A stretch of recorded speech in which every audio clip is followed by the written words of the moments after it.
విడుదలైన సమయాన వెండితెరపై అన్ని రికార్డులను తన పేరు లిఖించుకున్నాడు రాజమౌళి. ఔరా అన్న విధంగా కలెక్షన్లు సాధించాడు. కానీ చిరు రీ ఎంట్రీ ఇచ్చాక సీన్ మారిపోయింది.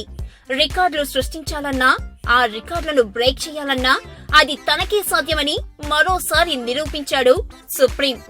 ఖైదీ నంబర్ 150 విడుదలై వారం రోజులు పూర్తయింది. నేటి నుంచి ఈ సినిమాకు 2వ వారం రన్ ప్రారంభమవుతుంది. టాలీవుడ్ విశ్లేషకుల అభిప్రాయం ప్రకారం ఈ సినిమాకు అసలు పరీక్ష ఈ రోజు నుంచే మొదలవుతుంది. చిరంజీవి రీ ఎంట్రీ అదిరిపోయిందని అందరూ అనుకున్నా, అందరూ అవాక్కయ్యేలా ఇలాంటి కలెక్షన్స్ తుఫాను ఉంటుందని ఎవ్వరూ అనుకోలేదు.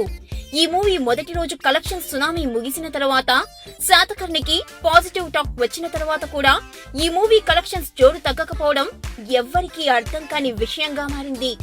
ఖైదీ సినిమాకు వస్తున్న వసూళ్లతో బాహుబలి 2కి కొత్త తలనొప్పి వస్తున్నట్లు వార్తలు వస్తున్నాయి.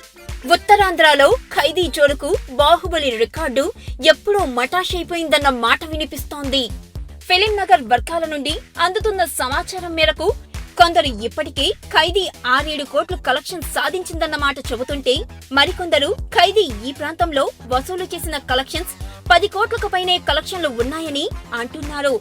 ఇది ఇలా ఉండగా ఖైదీ తన అకౌంట్ క్లోజ్ చేసే సమయానికి ఇంకా చాలా ఏరియాల్లో బాహుబలి రికార్డులను క్రాస్ చేయడం ఖాయమని అంటున్నారు. దీనితో రాజమౌళి తన బాహుబలి 2కు కొత్త టార్గెట్లు ఏర్పరచుకోవాల్సిన అవసరం ఏర్పడింది అని అంటున్నారు. నిన్నటితో ముగిసిన మొదటి వారానికి ఖైదీ 110 కోట్ల గ్రాస్ కలెక్షన్లు వసూలు చేసింది అని వార్తలు వస్తున్నాయి. దీనితో రాబోతున్న వీకెండ్ నుండి ఖైదీ బయ్యర్లు అంతా లాభాల బాట పట్టబోతున్నారని టాక్.